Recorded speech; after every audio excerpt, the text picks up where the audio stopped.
कहानी जो स्टोरी है वो बहुत ही अच्छी और बहुत ही फनी और बहुत ही मजाकिया है। हाथी और दर्जी, बड़ी प्यारी स्टोरी है। एक दफ़ा का जिक्र है कि एक दर्जी अपनी दुकान पर बैठा कपड़े सी रहा था कि अचानक से वहाँ एक हाथी का बच्चा आ गया और अचानक ऊंचा ऊंचा बोलने लगा। दर्जी ने इसको एक रोटी का टुकड़ा दिया।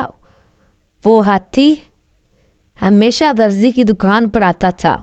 एक दिन हाथी आया लेकिन दर्जी ने उसको रोटी की बजाय सुई चबा दी। हाथी भाग गया।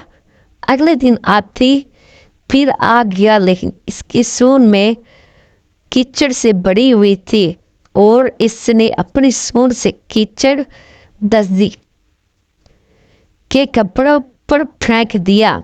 दर्जी के सारे कपड़े खराब हो गए।